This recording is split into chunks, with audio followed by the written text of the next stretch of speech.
Good afternoon, good evening, good morning, wherever in the world you may be. Welcome to another race in the Final Fantasy Randomizer Double Anti-Bingo Tournament. I am Sonny Wrath 11, and joining me is a good friend of mine, Shadowed. How you doing today, Shadowed?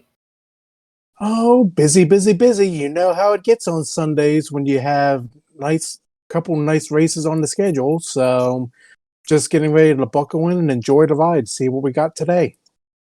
Indeed, indeed. So we have JMan versus Rojo, both of which are fighting to stay within the tournament, because a loss on either side means that they are out of the tournament. Rojo actually knocked me out in the last round, and so now I get to see what he's going to do with the line that he was forced to do by J-Man, which is top left to bottom right. He's going to have to buy one of everything at the caravan, kill 2 different worms, defeat Lich with Cake, visit every room on Carry 1's floor, and has the party restriction of taking 2 thieves. But to counter that, Rojo gave J-Man bottom left to top right, where J-Man has to defeat Carry 1, melee the pirates, defeat Lich with Quake, take 2 white mages, and not use Nuke at all. So the most powerful black magic spell is not going to be something that J-Man can use, but Rojo will be able to use once they do find it. So it's going to be an interesting race, especially with the parties being forced as they are. But J-Man's opting to take a black belt and a black mage with the 2 white mages, whereas Rojo, I believe, went a red mage and a black mage to round out his party comp. Yeah, that sounds about right. Given the choices in parties, I prefer the two thief setup. But if you're stuck having to take 2 white mages, having a black belt along for the ride is probably your safest option. I have to agree, especially considering how the black belt's growth usually works. But since we have blessed and cursed classes, otherwise known as blurst on, they're going to be a little bit different. The black belts don't suffer any hit percentage loss, but they do get 40 extra HP and 7 luck. The only downside on the black belt is that they are not going to be able to equip the ribbon. But the thief, on the other hand, gets to equip the Vorpal right off the bat and gets 20 extra vitality, but loses 10 agility. So that 10 agility loss may come into play later. The white mage that J-Man was forced does get to equip Xcal and gets 10 agility, but loses 5 luck. And the black mage, it gets Katana and 10 extra hit percentage, but loses 1 hit percent gain per level. So it'll have a much lower number of hits. Now the red mage that we haven't gone over, it's all right. It gets plus 10 magic defense, fighter strength, but gets 1 less magic defense per level. So it's going to be interesting, and with how this bingo board is, I can see things going very quickly. Yeah, I dropped the gate, but apparently the gate is deciding it wants to stay up. We're having a slight technical difficulty, so while I get one of our admins in there to beat on the gate with a hammer or equivalent. Looking at this bingo card and the alternate rows that are here, if I'm playing as J-Man here, who has the bottom left to top right, if I'm reading this correctly. I'm looking at, as much as I hate to say it, row 1 as my second row. That 3 lizard square has been the nightmare for quite a number of runners so far in this tournament. So we'll see how that goes for them, as we apparently have finally gotten on our way. We have, and we see Life 2 in the White Magic shop in slot 4, which will be nice for post-promotion on the Red Mages, but J-Man's going to have 2 casters of that right off the bat, as we also see Brack and Bane here at level 1 Black Magic. So Brack as well as Temper in and of itself. Temper being very nice anyway, as it gives 14 extra attack power. And given that you're running around generally with lower tier melee people, or at least until your black belt gets powered up to at least 21, and you got 2 thieves from the get-go, that tempo is going to come in handy a lot sooner than many might think. Absolutely. And there's a question in chat already from Saracen GG asking if the expanded Blizzard Square rules are in effect. And the answer is yes. After one of the races, we added Gators in because of the Saria encounter being deleted from the table entirely. See, I was not aware of that. That makes row 1 a little bit more palatable to me if you had that extra bit to work with. And JMan going straight to Garland, throwing out a Bane, and that's it for Garland. 1 Bane, 1 kill. And we have a ship coming from the King of Canaria as Rojo goes to take on the pirates, and a heal potion coming from Princess Sarah. So that's already one of the dud items out of the way. So that's actually really nice to have out of the way. As Rojo throwing out a Bane, we've got 5, 6, 7, 8, 9 poison smokes terminated. Pirates are down for Rojo. Oh, that worked out incredibly well, and looks like he gets an herb for his efforts. J-Man running back into the white magic shop, picking up that Cure 3, as well as the other Life 2. Yeah, I didn't quite see what was in the Provoca shop, but here in the armor shop, we have chain armor +5 and gold bracelets -3, as well as silver bracelets -4. Those bracelets not looking too hot. Which shops are you talking about in Provoca that you missed? The magic shops? The item shop. Well, a little bit of tracker magic for you. I can guarantee that the shop item is not in Provoca, so you really didn't miss out on too much. We see Life 1 in the white magic shop of Provoca, and over here in the black magic shop, we've got Warp and Saber. Saber will be nice on the ninjas if Rojo does decide to promote, which I can't imagine why he wouldn't, due to the usefulness of having a katana on the ninjas themselves. Also, Invis 2, because you can't go wrong with evasion stacks.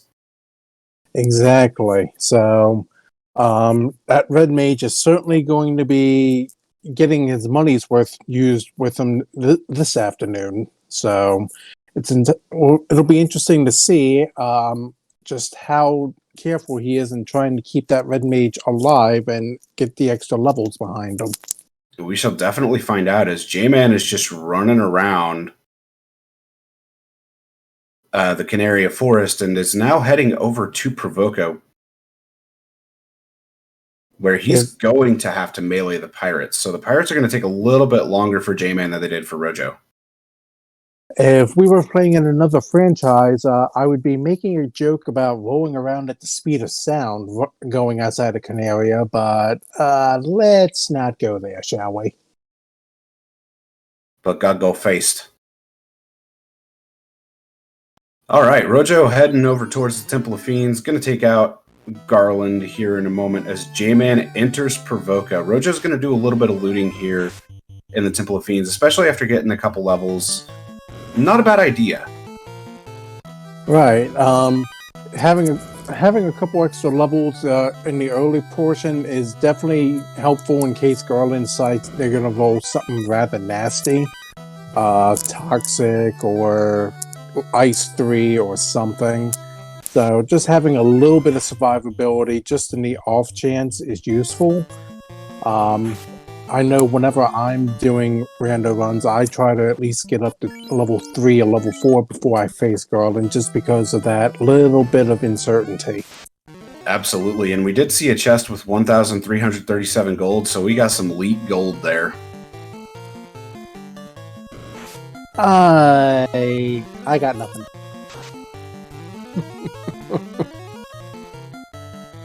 All right. Looks like Rojo's going to box down Garland. I'm okay. So row 5? Yeah, looks like row 5 might be in play here. And row 5's not going to be all that bad of a row, as Garland gets boxed down. And Rojo's going to get the ship now, as well as that heal potion from Princess Sarah, as JMan is almost through the pirates. Yeah, in vanilla, you'd be expected to either melee or you'd only have level 1 spells for fire, lightning, and ice. So I can see where that would be useful. But in vanilla, when you're so used to just dropping your biggest area of effect spell, yeah, meleeing the pirates down is going to be a little bit time consuming, as now we get a good look at the Provoker item shop. And the imps have rub, which is kind of nasty to see, but it could always be much, much worse. Rub is, at least to me, rub is bad enough, because I don't know about you, but whenever imps have any sort of wicked spell, they seem to hit with an alarming amount of accuracy. They really do. So it tends to be a little terrifying. And Brojo's dropping down to 3 Light Warriors. I believe he's going to run 3-man strats for the rest of this. I can't say that I'm surprised. You really only need 1 thief in the lead for your English. What's that? Words are hard. Yeah, exactly. You only really need 1 thief in the lead for your increased run chance and what have you. So the second can do the typical thief job of just tanking the carpet. Good old floor tank, as we see fast in level 3 black magic, which is definitely a nice pickup. One of the squares is do not use fast. I imagine we're going to see that cleared very soon. Rojo not going to be able to pick up exit, unfortunately. But with the amount of warp charges, I think going into ice really wouldn't be too terribly scary. And looks like we have a little bit of a backwards turn-in from the Elf Prince. The herb gives us the crystal. But is the crystal going to give us the crown? That's going to be the question. At this point, I would not be surprised. There is some sort of symmetry in the way that the randomizer seems to roll these fetch quests. Rojo gonna take a moment to grab an encounter, try to make some extra money real fast, so that way he can afford to sleep at the inn. As JMan's just running through Elfland right now. We had a Bane miss on the Ogre, and then second Bane goes out, Poison Smoke, terminated. So that's level 6 across the board. He's going to run in to turn in that herb, obtain the crystal, as JMan just continuing to run through Elfland right now. Going to make a stop at the inn and save. Yeah, I saw a silver armor +1, which normally would be pretty decent armor, except nobody can currently equip it, so decent roll just gone to the wayside, unfortunately. It is unfortunate to see, but definitely not the end of the world. Rojo going to go ahead and start heading up towards Matoya's cave. Going to turn in that crystal, probably check the 3 chests as well. See what Matoya's holding on to. I don't see a reason why you shouldn't. This way you do everything you need to do at Matoya at once and you never have to go back. Because it's a little bit out of the way. Not to mention that this could potentially be a floater, and with the Ryukon dock on, that is a quick airship. But we saw a Katana +3. The Katanas are quite good in this seed, and that's the slab coming from Matoya. Oh yeah, early Katana just sitting loose there. That's certainly going to be a useful item to keep hold of. And honestly, that Flame Shield +3 isn't too bad either, especially for Rojo when he class changes. Yeah, that flame shield is going to be quite nice later on, as J-Man will probably sell it off for some money, if I had to guess. That is more than likely a safe assumption, especially since we don't know how much the shop item is going to be yet. Exactly. And yes, the katana is equipable on the Black Mage. That is one of the blessings that ended up being rolled onto the Black Mage. Alright, go ahead. Rojo running back to Canaria as J-Man is heading over to the Dwarf Cave. Yeah, I'd actually just gone into my notes to double check that because I was curious to bring up the breakpoints for Katana 3 with the ninjas as they would stand. Level 28, I believe, for 6 hits. I have my spreadsheet up on my third screen, so that's a... I'm just double checking because I'm curious like that. 6 hits is 29 with a katana plus 3.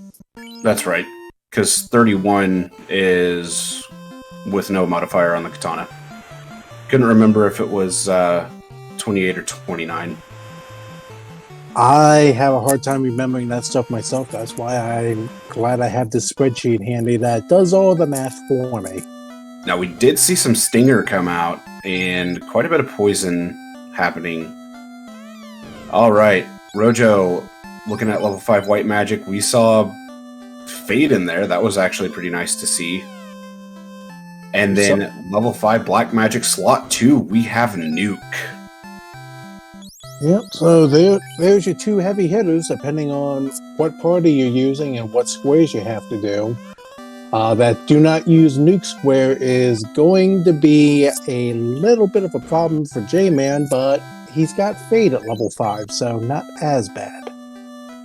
That's true, and he's going to have 2 Fade casters, where Rojo will have 2 Nuke casters. And Rojo is... looks like he's going to make a run over to the Earth Cave. It's not a play I would normally make. I tend to be one that if you're going to go to Earth Cave, do everything you can in there at once so you don't have to go back down 3 floors. But that's why I'm in the commentary booth. It's not like I am any good at this. Let's see what we have in the grind tiles. Alright, first off is a giant tile. We got Mud Gull Sorcerer. That's not a bad tile to see. But they hit hard. Yeah, that's the downside of that tile, especially the sorcerers roll something wicked and snakes. Why does it always have to be snakes? We got J-Man sitting here in Crescent Lake. He's about to head to the Circle of Old Men. I imagine they're probably playing some bingo as well. Because there's really nothing much to do here in Crescent Lake other than enjoy the lakefront property, maybe play a little bit of bingo.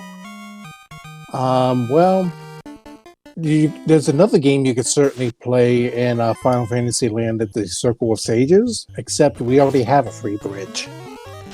That's true. And we saw the canoe pickup from the Circle of Sages itself, so good find for J-Man. That could potentially lead into the floater. It could also lead into stuff that'll be nice for later.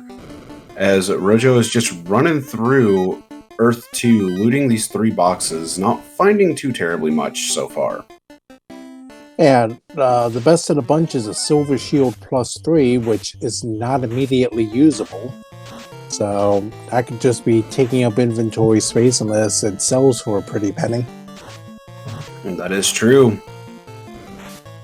J-Man baiting down 2 of the Caribs, and we see Asps with Dark. I'm trying to think of a decent joke here, but I'm completely blind to it at the moment. They also had fire too. That's nasty. Wait, hold up. Dark and fire too. Okay, it's confirmed. Asps are totally me this seed. Asps are blinding people with the light. Okay, I give you props on that one. Well played. Thank you. I couldn't hesitate making the Manfred Mann reference. Nothing wrong with that. I appreciate a good musical reference, especially if it's one that I happen to get. Fire is bright as well. You can't say you wouldn't be blinded by walking through dark rooms and walking into a room with fire, especially after your eyes have gotten acclimated to the dark. Yeah, pretty much. So let's see. Looks like Rojo's about to go after the vampire. Let's see how quick this goes. I'm sorry, go after what? I didn't see anything there. I guess I happen to have my eyes open just long enough. I see a ruby, and I also saw something that you normally don't see, and that's a temper cast on a black mage. Yeah, that temper cast on the black mage definitely paid off for Rojo. It was definitely a good one. Yep, and if you had that on your bingo card, well, go ahead and check it off, but maybe that's a square we can add to the next bingo tournament just for the absolute hilarity of it. Temper a black mage. Okay. Alright, Rojo's fed the giant the ruby, and now we're about to see what is here in the Titan's Trophy. We got a ribbon +3, and we got a D6. I mean a cube. Well, better a D6 than a D4. Yeah, no kidding there. Alright, warping on out. I'm going to make use of attempt to save again. Make sure to keep that cube. And more shadows showing up with some gaze. Something, if you stare long into the abyss, something. Yeah, exactly. Alright. We see what Sarda has. Sarda has some dynamite. It's not Wednesday night, though. It's not even night for me, so yeah. Yeah. I'm with you on that one. Yeah, and I liked the reference. I was about to say, and for anyone else who gets the reference, it's Sunday. You know what that means.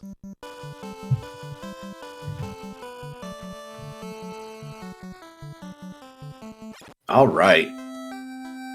So we have JMan sitting here in the volcano, about to rush the armory itself. Rojo running over to the white magic shop. Not going to be able to pick up Fade, but running back over to the black magic, he is going to be able to pick up Nuke, but he will not have any charges on it yet, and he won't be able to learn Nuke on the red mage until after promotion. Yeah, another reason to be looking for that tail pronto. Especially with Nuke being level 5 and the red mages and red wizards actually being able to get charges relatively quickly. It's definitely nice. All of the bracelets rolled down in this seed. You hate to see it. Yeah, normally it wouldn't be too bad if one of the malices you rolled is no bracelets, but that's not one of the things that happened here, so it's definitely going to affect JMan a little bit more with that 3 mage composition. That it will. And I think I just saw a Vorpal +5. Oh man. That's gonna be a scary Vorpal.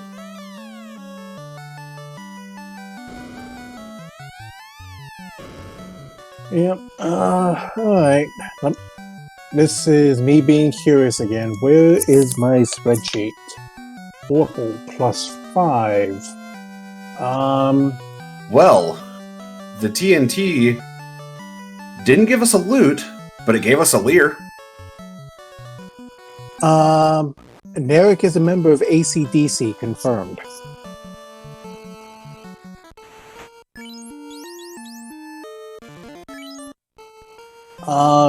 Running the numbers real quick. Warble +5. 4 hits at 14, 5 at 22, 6 at 30.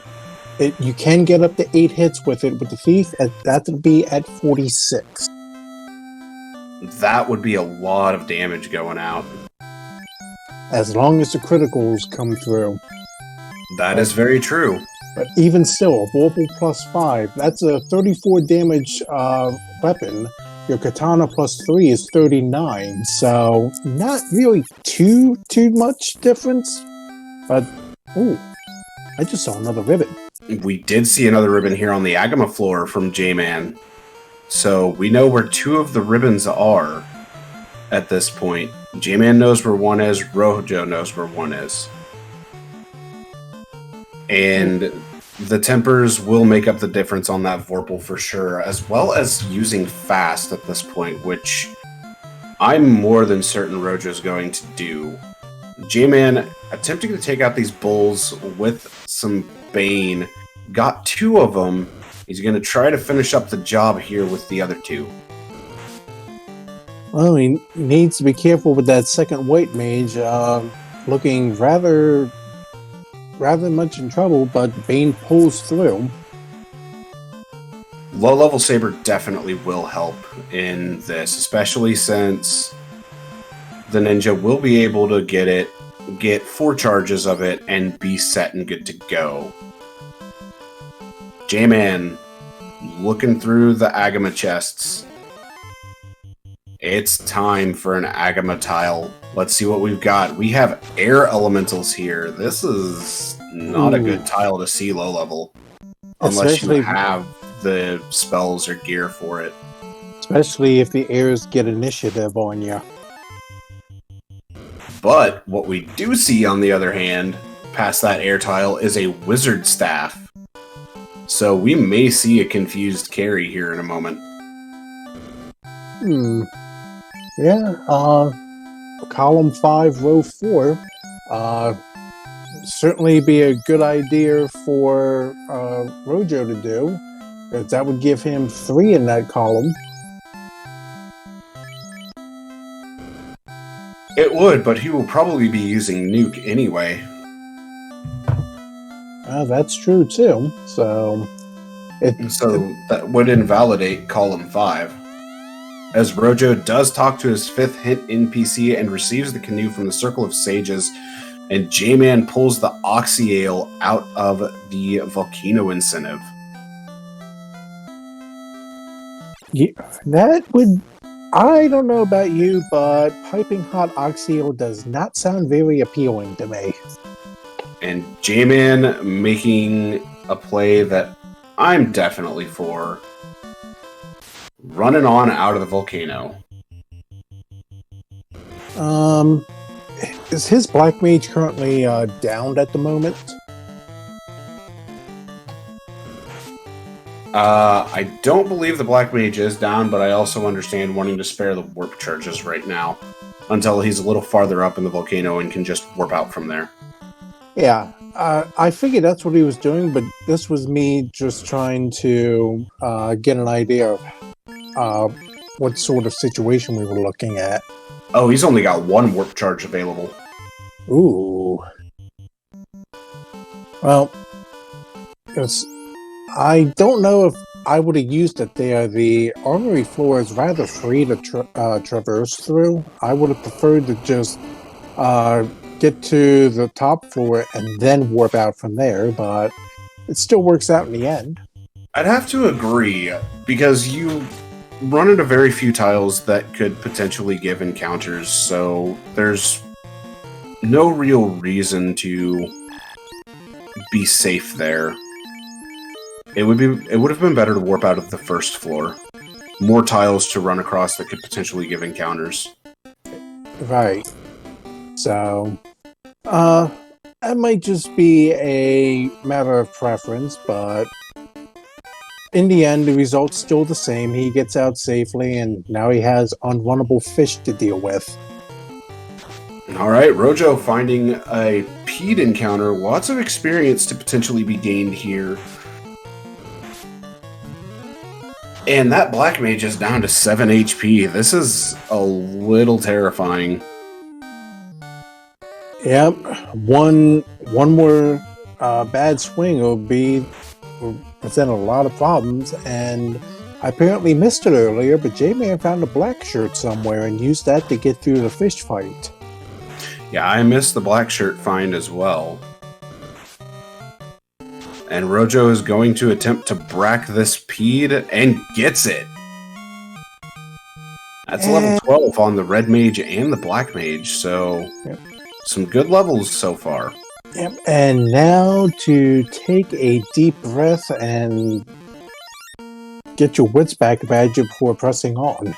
There's the black shirt. It was in the armory itself. Well, there are like 12 or 13 chests in the main armory, so it's understandable to miss one or two of them. There was also an Aegis shield. Which, given our party composition, that's just vendor trash. It is. There's the chain armor +5 and the Vorpal +5. The Vorpal has been found by both runners, as well as one katana of the potential 2. Pardon my hiccups. And of note, one of the thief blessings is they can equip the Vorpal pre-class change. Rojo has already done that. And Rojo is booking it out of this volcano. Not that I can blame him. Exactly. Demon, the katana rolled +3. The Vorpal is +5. The Vorpal has slightly more power than the katana at this point.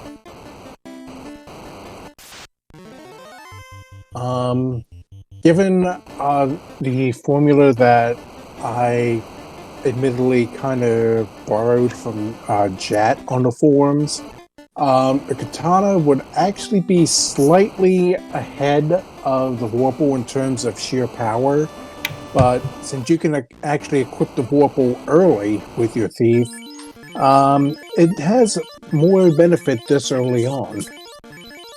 It does, and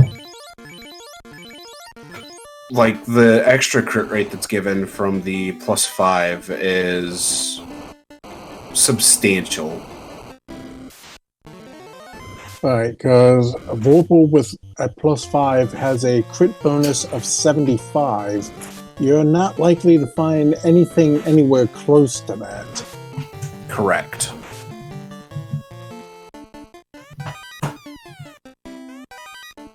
And I'm going to have to jot down a note to myself to look at something, because my sheet's telling me the Thor hammer has a crit of 60, and I know that ain't correct. So, a little bit of maintenance I have to do on my end. Alrighty. Rojo has come into the Carry 1 floor. He is going to have to visit every single room here. Well, he's doing what I imagine would be the smart play and getting the incentive room out of the way first. Because that's really the only one you're going to have to do a whole lot of maneuvering around it. The rest of them, you just go in the door, turn around, come right back out. Absolutely. As he runs into the air elementals on the Agama tile, and there's the floater in Ice Cave. That's a very vanilla floater. Yes, it says randomized. I shouldn't even be asking the question at this point. We have a fighter tile here at the Red Dragon tile. So this is some good EXP that could be earned. As one of the fighters goes down to a few swings and a lit 3, the second fighter is dead. That's a lot of EXP and gold for Rojo. Question is, 4,920 at this point. Yeah, I'd go ahead. question is he going to take it again, or is he going to try to finish out what he needs to do for this tile? With 15 heal pots, I would say no. Just go ahead, make your run across the floor, and get out. All right, Rojo is running to hop into each and every room, so that way he can mark off visit every room on Carry 1's floor. And we have an Agama sighting. If anybody has an Agama fact, feel free. Yeah, an Agama fact. Agama's hunting grounds are actually used car dealerships. I like that one.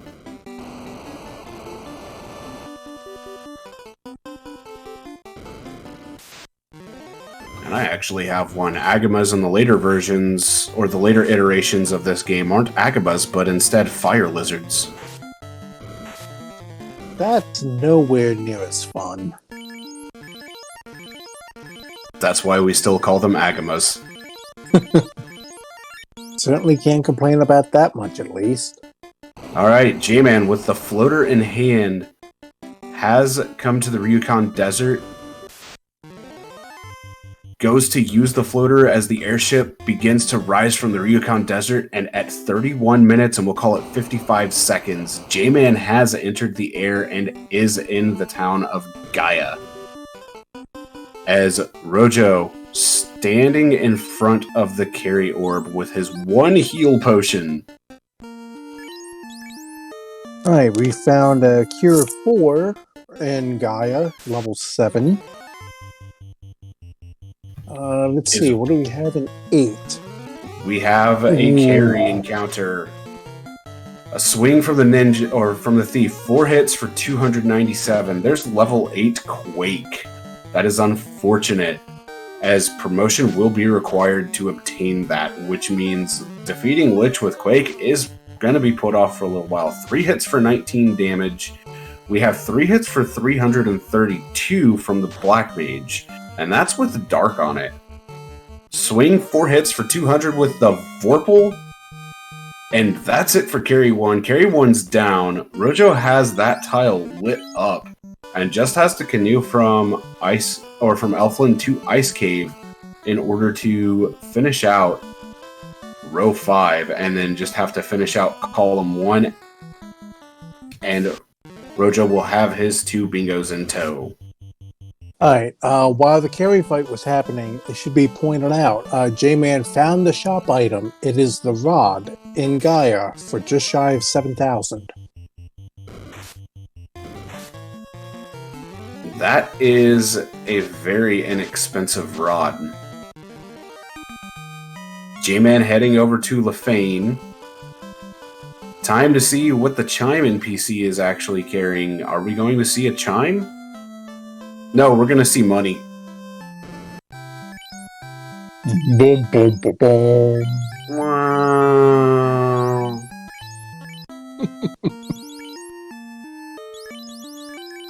Alright, JMan just flying around right now. Resets back and decides, you know what? I'm over by ordeals. I might as well go ahead and do this, as we see Team Steak showing up. Steak and wings combo. Now it's reminding me I haven't had lunch yet. Hey, neither have I. Lit 3 coming out for 84 with a fade following up for 306, and that steak is still standing. Gonna attempt to brack the steak. We're gonna have a Stone Age steak, but it didn't work. Oh, so no Bronto burgers today? No Bronto burgers, unfortunately. But we do see a Lit 3 finishing up that steak, making it a nice medium rare, whatever way you like your steak cooked. And that's it for that encounter. Well, I prefer medium well, but that's just me. Everyone has their own preferences, and I'm not going to knock anyone who says otherwise. Ooh, Demon Frog actually making a very good point at gambling with Quaking Lich 2. That is something that could be done. And we do see a Saria encounter, something that can be deleted out of the encounter table if you're unlucky enough. I wouldn't know anybody that's happened to. So that is one of the lizards for JMan if he is deciding to take that tile. Yeah. I know that I might have only been playing the randomizer for about a year. I still have trouble remembering the specific locations at each of these different X number of species are at. So if I ever get into a double anti-bingo game, there you go, folks. That's how you beat me. You force me to do one of those squares. Oh, J-Man got the whammy going way back in Castle of Ordeals. Oof. And alright. Answer me this. What is the difference between a cat man and a man cat? The name.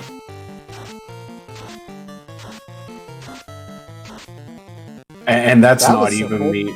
That's not even me being witty. That is just my absolute answer, is just the name. Well, that was incredibly simple. Let's go with that.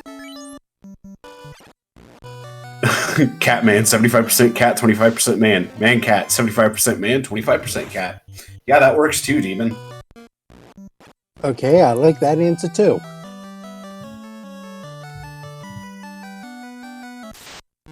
And Classic Gamer pulling out a lot of the info there, with the main cats having fire 2 and resistance to everything except for time elemental, which does make them quite annoying. Brat coming out on a sea troll, broken into pieces from J-Man. That's the end of that fight, as he finds 196 gold. Oh, well, that's certainly one way to get a troll to stop regenerating. Break him into pieces and turn him into a statue. Your answer was quite witty, Demon.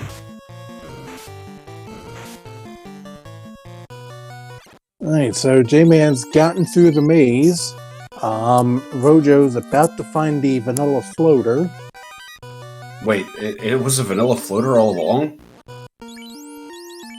Yeah, next thing you know, you're gonna tell me Astos was Astos all along. Nah. He's just a kindly old king.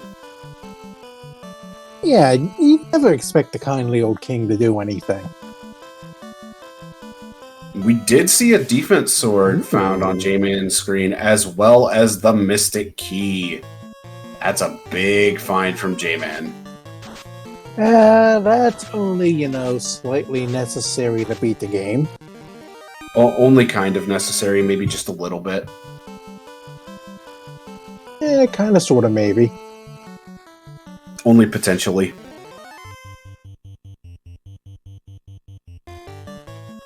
Alright, so J-Man has gotten out of Ordeals. It looks like it's a straight shot back to the airship, and from here, I would almost imagine Canaria's next on the agenda to see what's locked behind the door.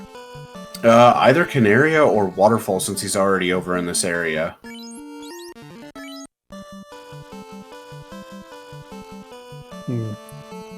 Yeah, I would loop Waterfall if Sea Shrine was incentivized, just so that way you get everything at once. But with Waterfall basically just being a one-off and no save in the cave north of the waterfall, I don't blame him for skipping that and just coming right back to Canaria. So we'll call it about the 39.5-minute mark. Rojo is actually in the air now, as J-Man finds the bottle in locked Canaria. And pro rings are disgusting at -5. Oh, that's almost, to me, that's almost not worth picking up, especially if you know where 2 ribbons are already. I mean, the only reason I would pick them up is because of the slight extra absorb and then the resistance to death element. Right, and by the time you get to the end of the game, 3 absorb, which is yeah, 3 absorb is what you'd get off of a pro ring -5. I'm not certain that would be worth my time, but that's one fella's opinion there. I'm certain that the case could be argued, and very much so, that even at -5, that death protection is still going to be useful. Oh, I like what JMan's doing here. He found green dragons. Good old gas dragons. And I want to say that was at the Temple of Fiends spike tile. That looked about right to me. It's a good spike tile to find some gas dragons at. Yep, right close to Canaria to go back for a cheap heal, so you don't have to keep going through your houses. And it's rather close and low risk to get to it in the first place. Absolutely, and he has Fade, he has access to Ice 3 as well, so that tile definitely isn't one that's impossible, but it is one that would be looked at as improbable.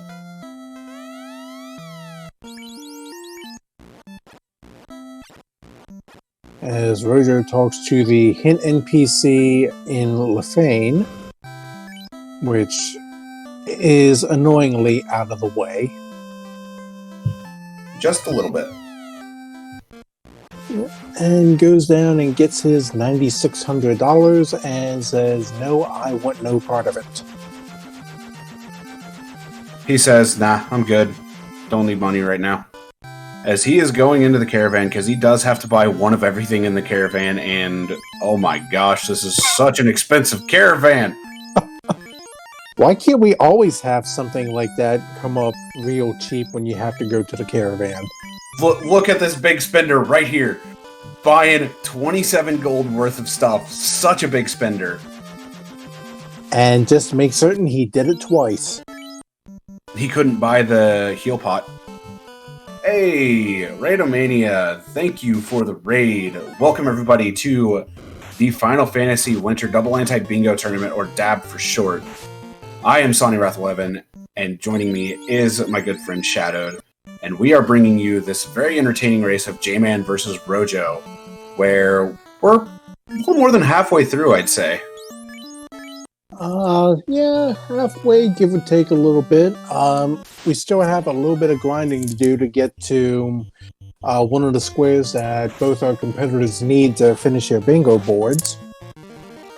And they still have to find, Rojo still has to find 2 different worms, which that's something that would be very easy to do in Temple of Fiends, Revisited specifically, and then defeat Lich with Quake. Whereas JMan still needs to defeat Carry 1, defeat Lich with Quake, and then get his second bingo, which could be kill 2 different worms and talk to 10 bats in Earth, or kill 2 different worms and then canoe from Elfland to Ice. Right, and the reason we mentioned that there's still a bit of grinding to do, just to get everyone new caught up on everything. As you see on our layout, Rojo has to do that top left, the bottom right diagonal. JMan has to do the bottom left, the top right diagonal. That center square, defeat Lich with Quake. Quake is the first spell at Gaia level 8. So they're going to need to get the tail to promote their black mages, and then they're going to need to grind up enough levels to get a couple casts of Quake, and then hope it actually hits. Which against Lich 2, the odds of Quake hitting are much lower than that against Lich 1, but it's going to vary upon how the runners wish to route this. As Rojo hits level 20. Hits level 20, is about to go poke the robot, and we get a chime for our efforts. That's a chime, which means there is access to Sky right now. We know that Rojo still needs to do ordeals for the key, which JMan already did. And we know that the bottle came from Locked Canaria thanks to JMan. Alright, I'm getting my notes caught up because I've been so busy talking that I've been neglecting to do my proper tracker duties. But, yeah, it's... Cool. Ruse at level 7, not going to be very useful. Nothing of interest in Black 7. So... Unfortunately. And Rojo just taking a nap real quick. Gonna leave Onrak, and I'm going to make the assumption that he's gonna head over to Ordeals. That's probably the safe bet at this point. No, he's gonna go ahead and dive into Sky. I like this play as well, as he is going to see if he can't get a quick worm kill here. Well, good spot for it. Well, that's a blue stake. Okay, we found something that's even rarer than rare. And I'm not even talking about the encounter tables. I was about to say, that is quite rare. Alright, Rojo's running into Mirage. Let's see what he finds here.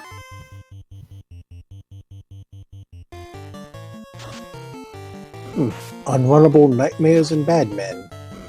JMan's just down to the solo black belt right now. This could get very dicey very quickly. Especially the way those mud goals were hitting. And still hitting. And then a slow to boot. Ugh. And he's got the black belt grind online, but this first tile isn't one I personally would do the grind on. Yeah, and he's only level 18. He still hasn't gotten that second breakpoint at 21 yet. Did we see a second Vorpal +5? If so, I blinked and missed it. Oh, baby. This is a reason for Rojo to bring back the second thief and just go ham. Ham. Sorry, really bad jokes aside there, yes. A second Vorpal +5, especially without a class change at the moment, that'll certainly be enough for you to get what you need to in order to find the tail and get to the point where you can start getting Quake on your Black Mage. And Classic, you've deduced that properly. Randomized treasures are on, and it's high value treasures, so it is possible to find a bunch of Vorpals, a bunch of Katanas, so on and so forth. Ooh. He might be able to get out of here with it after all. That was a little bit of a chancy encounter. Yeah, that encounter was a little dicey. But Red Mage just stays alive, is able to bring back the lead thief, and he's gonna get his heal pots back in order and see what the spike tile here at the top of Mirage is. And just some Earth Elementals, nothing too bad. Yeah. Rojo has ascended from the Mirage Tower into the Floating Fortress, and we are about to see what the item is going to be. That's a crown. Well, we still needed that. Judging from what I have in my notes here, a crown to adamant to tail anybody? Yeah. Or... Oh, damage poison! Damage poison! Oh boy. Oh, damage poison! This is probably a wipe for Rojo. And it's unrunnable at that. And they follow up poison with heat. Lots of damage poison. Oh, the metal slimes did not come to run away today, that's for certain. All right, J-Man's got the black belt grind going rather well right now. Yep, I saw 24, so he's past the first break point. Now it's just a matter of staying alive among all these mud goals. And thank you for checking that, Demon.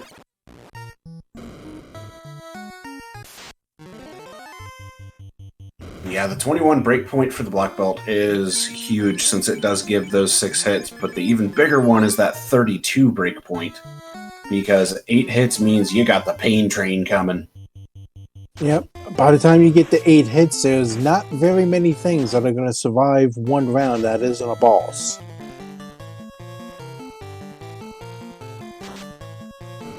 Of course, if you decide you're just going to go all the way up to 42 and get to that 10 hits, then even Kraken 2 has nothing on the black belt at that point.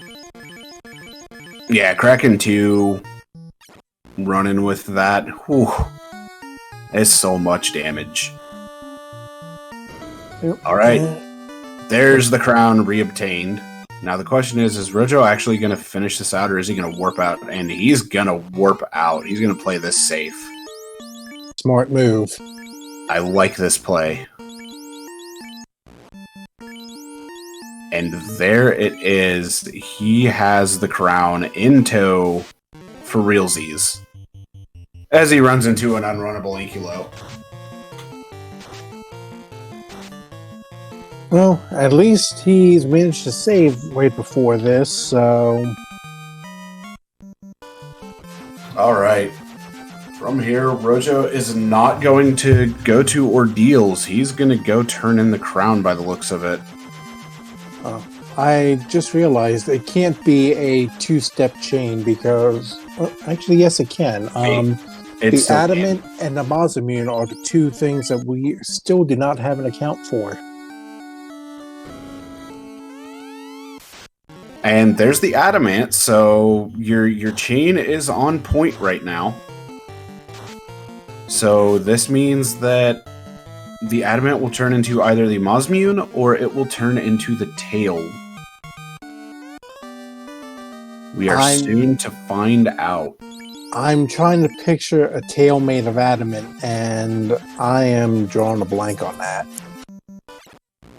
Well, let's find out what it's going to be as Rojo runs to visit Beardy McBeardsmith, Smithy McBeardsmith, and gets a Mazamune +4. He's going to stick with the Vorpal +5 on the Thief, and that means that the rat tail is behind the bottle, which is behind the key. So it's still a 2-step fetch, technically. Right, because you still have to go through ordeals to get the key. The key goes to Canaria to get the bottle. You take the bottle to Gaia, you get the tail. Then you take the tail to Bahamut. Yep. So would that technically make it a 3-step? And there's a worm! Sandwiches. Whoa. That damage, though. 4 hits for 870. Well, that Mazza at +5 has an attack power of 66, which is far and away the best that you're going to find. That's almost double what the katana has, and more than 20 above what a vanilla X-Cow would hold. On top of that, the crit rate increase on that Mazza is substantial. Right, 35, I believe, is what I have for my crit rating on that. And going by breakpoints, if you're going to equip it on your Thief, 28 is your 6-hit barrier. That's a pretty good 6-hit barrier. Yep, and then every 8 levels, you just add another one. So 7 hits at 36 and 8 at 44. Unfortunately, no 9-hit. I think that is physically impossible, even with fast, because since it doubles your normal hit, you're not going to come up with an odd number unless you miss. Alright, Rojo is about to get his Mystic Key. He only needs to kill one more worm and then defeat Lich with Cake. Cake. Excuse me while crying diabetic. I'm sorry. But sugar-free cake, it's a thing. You have me curious enough to look that up later.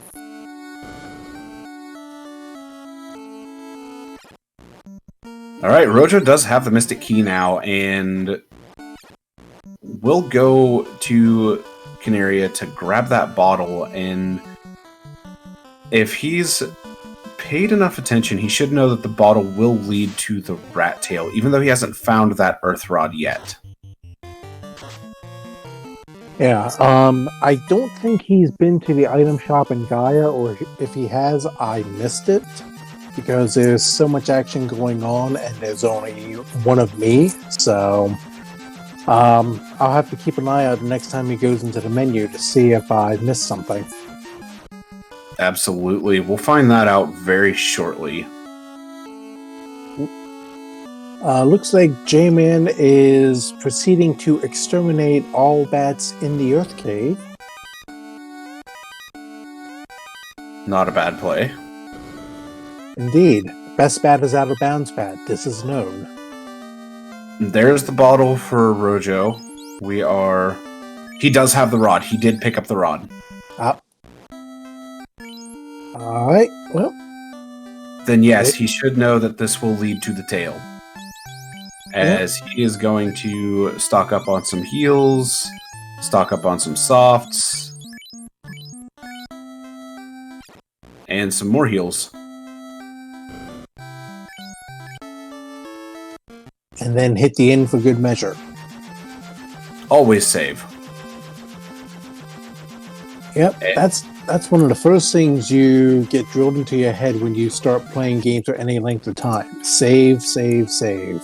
Alright, Rojo is going to make a quick pit stop here in Northwest Castle and gonna check these tiles as he finds steak and wings. That's a fairly acceptable grind tile. I would take it.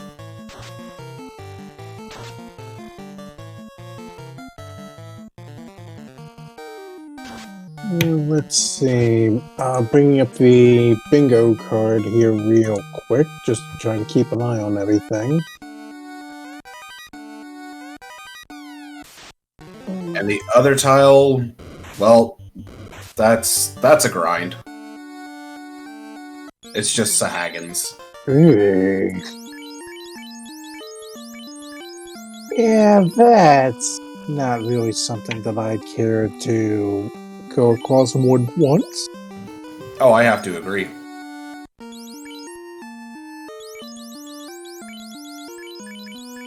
JMan's gone back to visit the Bats room.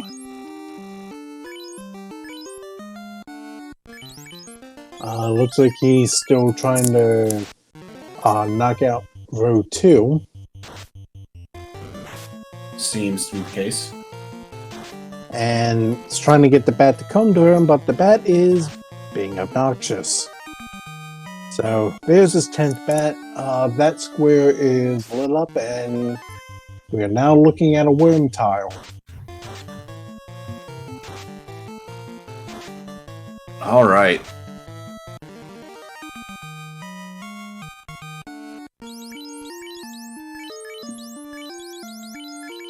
Now, let's see, JMan's also going to cash in his ruby, so he's going to get the news that another ribbon is just around the corner. Yep, so he has 2 ribbons now to Rojo's 1. And Rojo's just gonna fight a bunch of Tyros. Not a bad idea, all things told. So, TNT for JMan, which is required because Narek gives us the loot. Yes, Demon. His Rojo's thief is naked right now, has no equipment on whatsoever.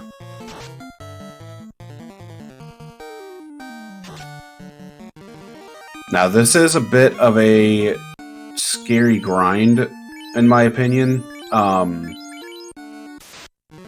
There are better tiles, as we know, as the commentators and viewers, that he could use. There is that 4 gas dragon tile that can be used. Alright. And that would give a ton of EXP. And he's definitely got the levels to where he could take that. He just hit level 26 on the Black Mage itself. So he is ready to pop the bottle, take a chug, go visit the fairy in Gaia, and grab the tail to promote. Right. Now the question becomes, if you're in Rojo's position, which Lich do you go for? Lich 2, because then I could kill 2 birds with 1 stone and get 2 different worms.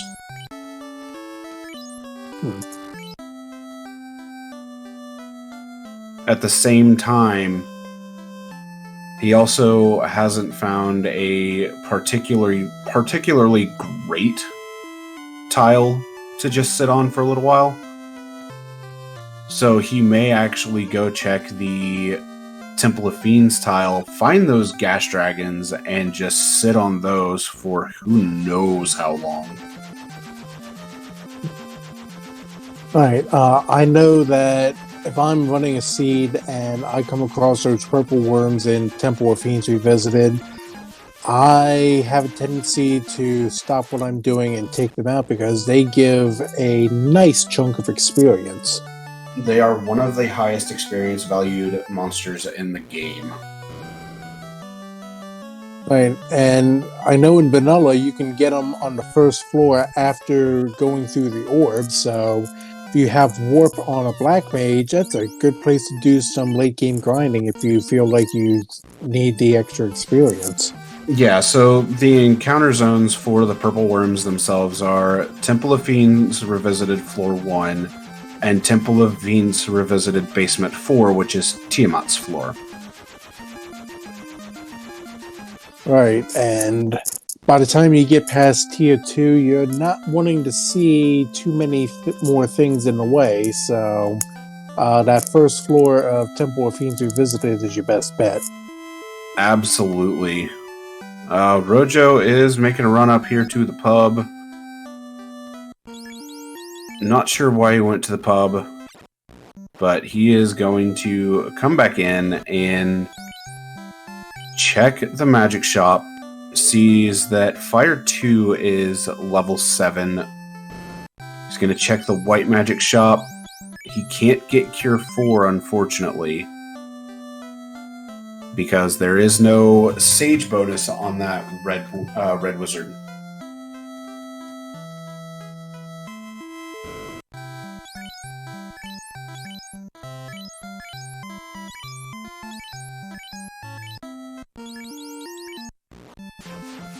Thank you for the heads up, Pyro.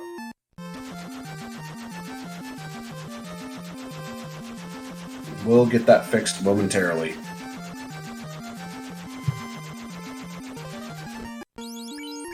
As JMan gets into the room in Waterfall and sees a bunch of mummies sitting there waiting for him, don't last long to a fade and a lightning 3.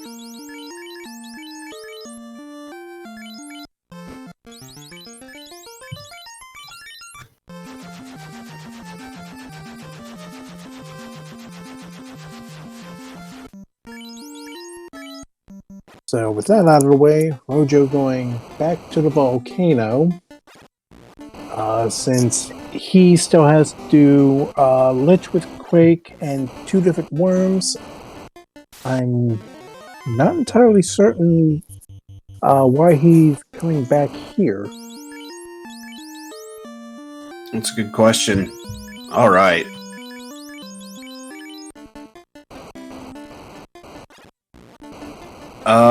It's either Grey Worms or he's going to sit on that fighter tile. I completely forgotten that you can find gray worms in the volcano.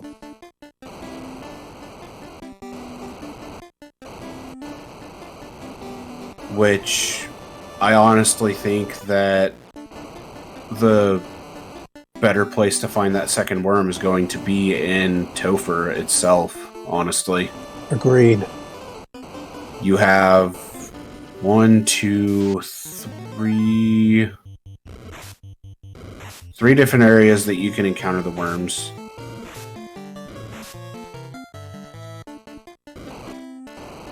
Right, and if we were having a hard time remembering that gray worms are in the volcano, and you only need 2, it's usually easier to go hit the 2 that you know about.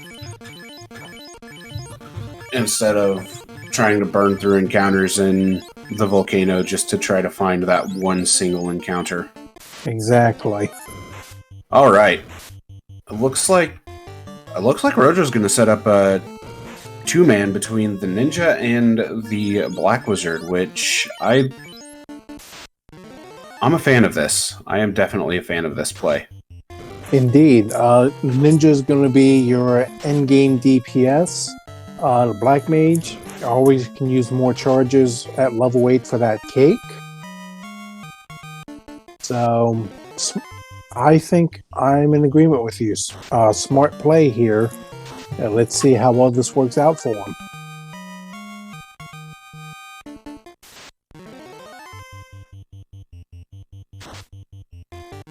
Alright, so we see that red wizard sitting with 4 HP right now.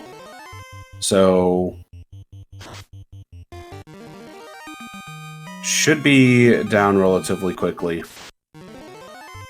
There we go. There's a 2-fighter encounter. Yeah, should be down quickly if the enemies ever get turn order. Like that.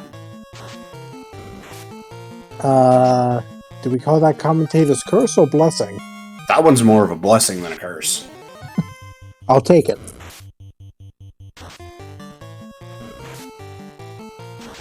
Alright, looks like now the grind can begin in earnest. Looks like the ninja's got the Vorpal and Black Mage is... Yep, Black Mage has the katana. Nope. Ninja had the Mausoleum, my mistake. Alright, here we go. It's time to begin the grind. Because we already see 5 hits for 295 coming out of that ninja and 3 for 375 coming out of the black wizard. Yeah, this... I'm probably taking this to about 40, give or take. 35, 36 is where I'd stop. But 36 is the 7-hit threshold for the ninja with the Mausoleum, so good call on that. Basically, as soon as I see that 7th hit or 6th hit, whichever hit I'm going after, that's where I'd stop. Well, if it's the katana that he's got equipped, which I think it is at this point, 37 is your target. Yeah, because it doesn't matter. You're going to get an extra hit with either weapon. And then, even with the Vorpal, you're still going to get a massive amount of hits and deal a massive amount of damage. Alright, between your top 3 swords, 36, 37, and 38. So, if in doubt, 38's your best bet. If you want to be absolutely certain, you go to 40.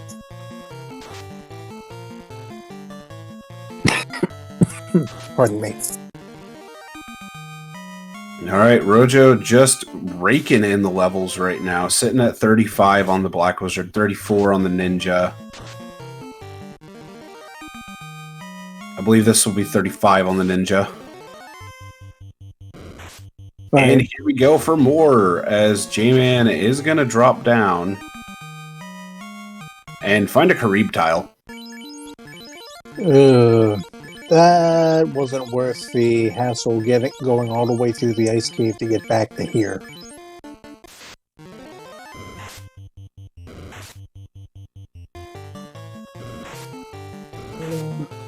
He's looking for something for quick levels. And I do agree, Demon. It is hard to tell the hits with them dodging so much, but I think Rojo's going to go ahead and just go straight up to 40. Right, try to make sure the Black Wizard has enough HP to survive a nuke.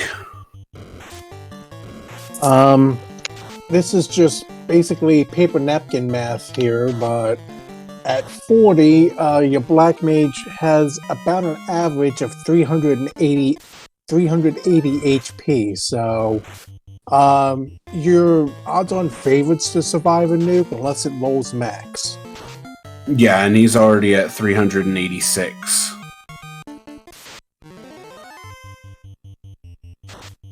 That's why I did say average. My figures normally run a little bit on the low side because if I'm trying to plot out, I prefer to be think worst case scenario. So that's level 40 on the Black Wizard. Okay. Not often you see Black Wizards getting up to 40 in one of these seeds, or 41 in this case.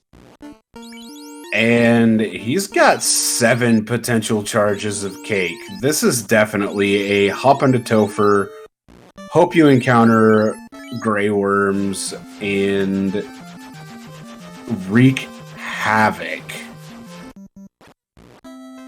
Personally, I still would go back to Earth to do Lich 1 because I like having the extra security and knowing you have a better chance. But with 7 charges, yeah, I can definitely get behind going into Topher and trying to knock out everything in one fell swoop.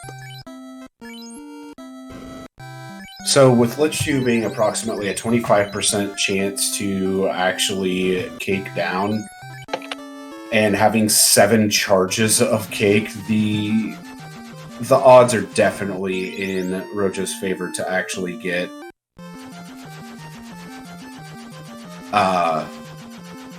Lich down. You have me. I'm a numbers guy by nature, so you've got me curious looking this up. Looks like roughly a 13% chance of missing 7 cakes on a 25% accuracy. Mm-hmm. So 86 and change, yeah, I could probably understand going for that. I mean, heck, Weathermen, if you were to tell them they'd get something right 86% of the time, most of them would take it without a second thought. Oh, absolutely. Rojo doing some prep, picking up spells, getting ready for Topher, grabbing Temper, Confuse, and Brack. And Life 2 on the Red Wizard. Good man saving a spot for Life 2. I have got to commend him for that. And keep in mind, he still has not used Nuke.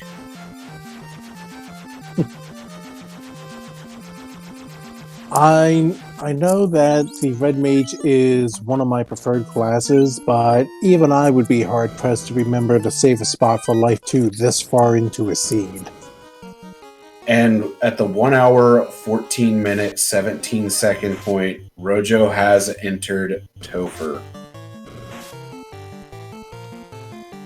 Alright, so now the question is he going to be able to get what he needs to find and then make it down in one fell swoop? He is going to take a couple encounters here on the first floor, which I can't blame him. He's already seen the Chimera. He's seen Frost Dragons. All he needs to see are those purple worms. Yep, all it takes is one. And or Chimera.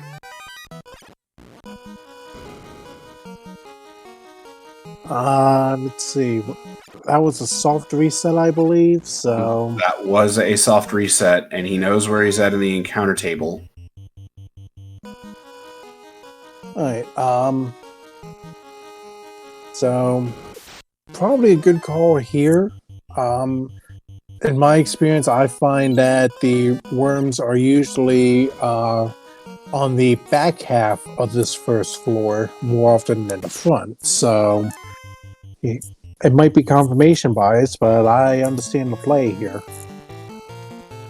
All right, here we go. 1 hour, 15 minutes, 30 seconds. Rojo has entered the back of Topher. So this should be relatively quick for getting to the end. 7 hits for 1,077 from Snock.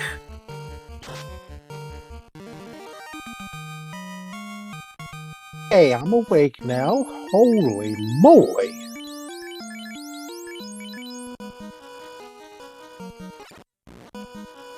That's a big yikes for the Fiends. Don't tell that to Kraken 2. That's still a big yikes for Kraken 2. No, because there's no white mages in Rojo's party, so that white mage radar is just going to become a ninja radar this time. It could become the Red Wizard radar, because the Red Wizard does have life too. Yeah, that's probably a better option. Still something in red clothing, so I'll take a half point for it. Alright, here we go. It's time. Let's play the game of how many cakes is it going to take? Here comes the first one, ineffective. How many I'm gonna cakes? say 3. Second cake goes out, ineffective. I'm gonna be the troll here. I'm gonna say it's gonna take all 7. Cake 3 comes out, fell into crack, terminated. That's defeat Lich with cake down for Rojo. Just needs the Gurworms, and there they are. That's it.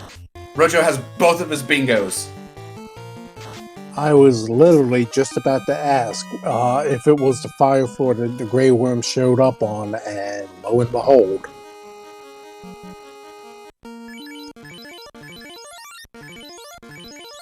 Now, if I'm JMan and I looked over and I saw both of those squares go up in that quick of an order, I know that my opponent isn't Topher, and he's already down 1 Fiend, so at this point, a mild bit of panic is probably setting in.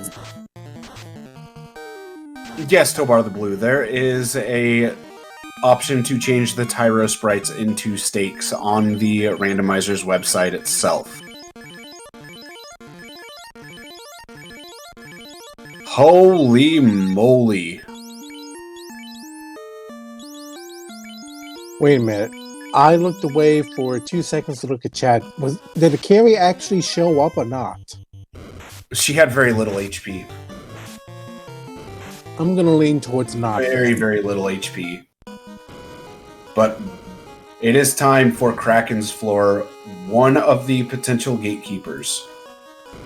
So here we go.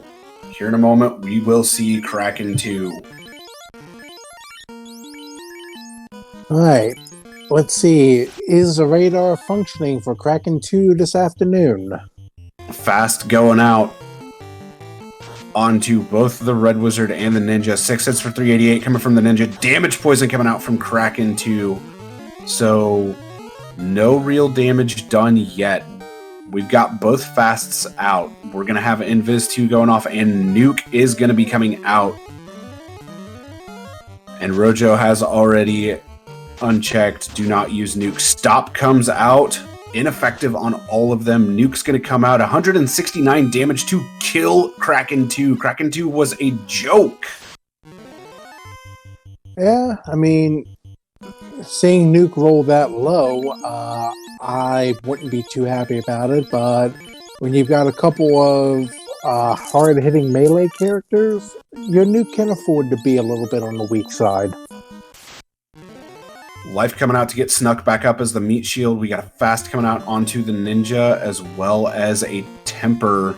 Fast going out on a Snock specifically, as well as temper. Both of them get initiative before Snock swings. Snock swings 2 hits, 76. Lit 2 is going to come out from Tia 2. And here we go. Big damage. Not so big damage. 388 off of 7 hits. Needed a couple more criticals to really Going punch for the through. 6% Brack. Broken into pieces! Alright, can we get someone to look at his ROM? I want to call hacks on that. There's baby! a Tia 2? No, I'm sorry. I want to call shenanigans so hard on this. We have Rojo as the people's champion right now.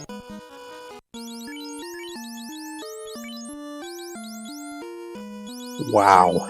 He is sitting on the floor of the Ultimate Fiend Chaos, moving the ribbon over to his main damage dealer, being Snock, and here we go. We have a Chaos pull at 1 hour, 21 minutes, and 15 seconds. Fast going out onto Snock.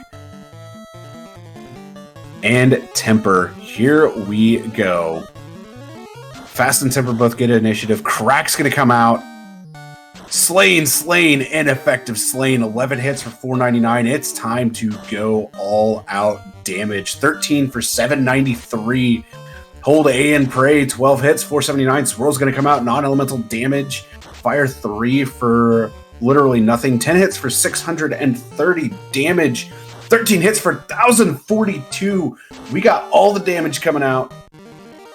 And that's it. Rojo has defeated Chaos. Get your GGs out for him. He finishes with an official race time GG time of 1 hour, 22 minutes, and 3 seconds, meaning he will be progressing in the tournament even farther.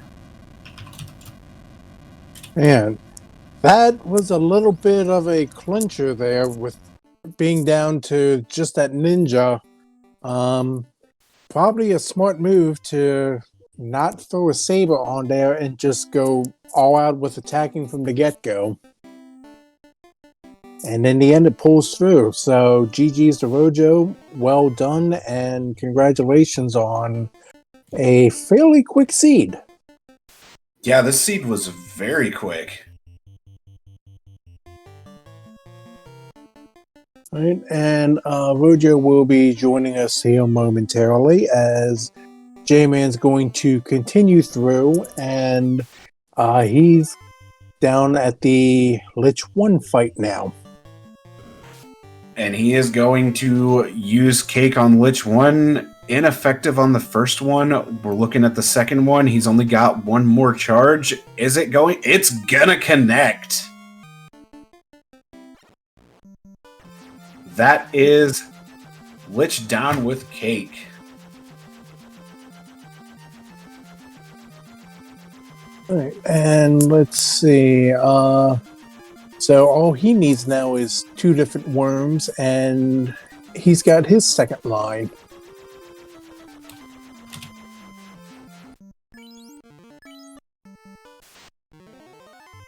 And we are joined by our winner, Rojo. GG's, my friend. Hey, thanks. So, the first thing I want to point out is you got to Tia 2, had a very low roll on that damage, and had that 6% chance Hail Mary Brack, and connected it. That was a surprise. Did you jump after that? That was a big surprise. Honestly, that was actually a botched input. I think I was trying to do something else. I can't remember what. Probably temper. But hey, I'll take it. Yeah. Well, sometimes it's better to be lucky than good, and I must say, it kind of threw both of us for a surprise seeing that come through and actually connect. So, GG's on that, and you get some extra kudos from me, at least, for managing to pull that out, whether it was by choice or by happenstance. Hey, thanks. So, tell me about your grind and your decision to take the double fighter tiles instead of checking some of the other tiles to potentially see what you could have actually fought. I think I checked most of the stuff. I didn't check the Temple of Fiends keylogged, and I didn't check anything in Ice Cave, and I had no desire to walk all the way back there. So I figured, I knew the fighters were doable. They were a good choice, even if it was a bit of a long walk to get down there. So rather than go hunting, I decided to just go for that. I was a little indecisive about how or who I was going to grind up at first when I was like fighting the Tyros in Northwest Castle there, but I decided because initially I was thinking maybe I would like replace one of the mages with a black belt, but I was like, the thief has plenty of HP, and I've got like all the weapons I could ask for. This is the time to actually use them, I think. Absolutely. We did have a forfeit from JMan, so unfortunately, he's not going to finish this out, but even still, he played a very good game. And we are also joined by JMan. GG's, dude. Hey, thanks, everybody. So, JMan, I have a question for you right off the bat. Absolutely. You saw the Gas Dragon tile in Temple of Fiends Revisited, and you saw that level 5 Black Magic did have Ice 3. Did you ever think about going back to grab Ice 3 to then turn around and try to take on that Gas Dragon tile, maybe hope that they rolled low on HP and be able to get a massive amount of EXP to boost your grind that much faster?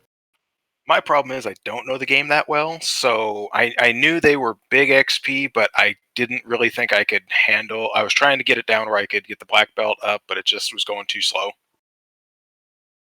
That's understandable. So the Gas Dragons themselves are susceptible to ice magic, so it'll deal extra damage to them. So definitely good information to take for later on, say, spring tournament if you decide to enter that. Oh, for sure. That's it. If I'm nothing else, I'm an example to others on how to not play the game. I wouldn't entirely say that. You still played extremely well. The other question I had for you is the fighter tile. You got to that, and you found the Oxyale in Volcano. Were you thinking about taking that tile at all, since you did have the black shirt in tow? Really, because in my, not like I say, obviously I didn't even win, so I'm not one to really go big on. But I've had trouble with fighters just in general, and it always seems like the risk reward's not enough for me to go for them. I think that's a fair assessment. And yeah, Rojo, the tile that you didn't check in Temple of Fiends were Gas Dragons, so it would have been a much faster grind had you actually gone to those. So what did he grind on? Fighters in Volcano. Ah, that explains it. Yeah, I had 2 Vorpal +5s. I had Katana like +2 or 3, and then the Massa. And so, I mean, I was playing 3-man basically the entire game, and I just went down there and was like, if I have to do a full party grind, I will. But hopefully 1 or 2 characters will get knocked down. And so I put the red mage in front. Eventually, he got knocked down, and then I just went to 40 with my black mage and ninja. Because I did not want to have to revisit Temple of Fiends Revisited due to Quake charges. Where was Massa? I don't even remember, honestly. I'll leave it to the trackers to keep track of that information. Yeah, luckily that's what we're here for. The blacksmith had the Mazda +4. So then it was I had the crown had the Adamant. and adamant to the okay. Literally the only 3 things I hadn't gotten to because I never went to Sky. Yep. Thought about heading to Sky, and then I ended up bailing on that, remembering I had the bottle to go get the tail, since I knew, obviously Quake being level 8. Yeah, who thought that was a good idea to put that in the middle of the board? Right. I mean, that was a rude tile to have in the middle of the board, but you did get it down with 2 Quakes against Lich 1, where Rojo went for Lich 2 and got it in 3, which I'm not going to say I called it, but I called it. Yeah, that's one of those, especially after Rojo had already done, and I was like, well, I'll go fight out, and realized I still have to get at least one more worm before I drop Topher. And then I think my black belt was only like 34, 35. Just wasn't confident. I'm like, you know what? You guys have seen enough Final Fantasy, and there's more tonight for everyone to watch. So didn't really need to make everyone watch me grind my way up to the end. Well, 34, 35 still would have been fair to go in with since you still have those 8 hits. Sure, but I wasn't going to subject the crowd to the next 15 minutes of me grinding for worms. Wouldn't have actually taken that long. It turns out that gray worms were fairly common on the fire floor. Oh, that figures. I didn't bother diving Topher because I only usually ever find the regular worms, but I never see them on the fire floor. Yeah, I think I got lucky there, and I think I saw him like first encounter. And I was like, well, okay. I thought I was gonna have to be walking around for a while, just like you said, but not this time, I guess. Yeah, because that was something that I was questioning up here in the booth. I figured that the purple worms on first floor would be more likely, and then you immediately went to fire, and sure enough, they were the gray worms. So made a fool out of me, but that's why I sit up in the booth and talk about people who play this game a lot better than I do. Yeah, I did look for the worms on the first floor for a bit, but I just didn't feel like I was having any luck, and so I was like, there's a second chance on Tia 2's floor for worms as well, so I figured, absolute worst case scenario, I could try that, even though I really don't want to be grinding on that floor because that's a pretty dangerous area to be in. Mm-hmm. Oh yeah, especially with the potential wizard vampire pack. Oh yeah. But you've made a good run in this tournament, JMan, and this was your first tournament, correct? First of this, yeah, I've been piddling around in the duck pond for a couple seasons, and I still can't even get out of there. So, it's all for fun. You'll get there. It sometimes takes a little while, but you'll definitely get there. I actually, I forgot to mention, JMan and I were on a team in the what was it? I guess the Fall League, Mayors of Melmond, reunited. Another team battle. Yeah, and Canuck was on that team as well. He seems to be doing pretty well in this tournament. Oh yeah. But unfortunately, JMan, this is the end of your run in the DAB tournament, though you've had a very good run in it. So I have to commend you for that one. I do appreciate it. I did get 2 more wins than I did expect in this tournament, so. Hey, the surprise wins are always the best ones to have, right? Absolutely. And Rojo, your tournament life is still going on. You are looking at another round potentially next week, could even be later this week. Yeah, I think I don't know if the game's been done or not, but I think there's a chance I might end up playing Zero Cool again. He's the guy who put me in the losers bracket to begin with, so that would be an interesting rematch. Nah, nothing quite like a rematch, right? Yeah, that would be very exciting. So we'll have to see what happens. Something else I should probably note: JMan, you were actually in the air before Rojo was. I'll just rub it in some more. So you were going really fast, and then you just hit that wall, which happens. It's definitely something that is pretty common from my experience in this game. Is you'll hit a wall and then you just stop and spin your wheels for a little bit. Yeah, I spent most of my time looking for a grind and just never found a good one. Understandable. I think after you get past the adversity of hitting those walls and then figuring out how to get over them, you're going to be a very scary runner to go up against. Yeah, I was actually coming into this kind of nervous myself. I watched one of your earlier matches, JMan, and yeah, you were hauling butt. Let's put it that way. I appreciate it. Yeah, when everything goes well, I seem to be able to get it going. But yeah, when adversity hits, I'm still not well versed in the nuances of the randomizer to really figure out the best path out of these ditches. Which is absolutely understandable. And as you continue playing, you will find those nuances to be able to get past that adversity. Shadow, do you have anything for them? You pretty much actually covered everything that I could think of there, since you were getting better notes than I was with everything going on. I just want to say GG's to both of you again. That was a very entertaining race, and I still have to give you props for that 6 out of 256 misinput Brack on Tia too. 17 out of 256, but 6%. Yeah, I knew there was a 6 in there somewhere. you did. Well, thanks. Well, I guess we'll move on to final thoughts. We'll start with you, Rojo, as the winner of the match, moving on to the next round, potentially facing Zero Cool. This is a fun seed. I feel like it's kind of rare that Take Two Thieves is any good as a tile, but the weapons really just kind of fell into place on this one, and the Black Mage, being able to use the katana was a nice little bonus as well. And I think the Thief could use a Vorpal unpromoted, which also worked out. Like, just dumb luck, basically. But this is a fun seed to run. I'm looking forward to seeing what's next. And I guess GG, JMan. And now for you, J-Man. Any final thoughts, my friend? Yeah, good job, Rojo. Good job. Thanks, everybody, for doing the tracking and streaming, all this fun on a Sunday afternoon. And good luck in the rest of the tournament. And makes it interesting for everybody to see everything going on. So keep on doing what you're doing. Thanks, everybody.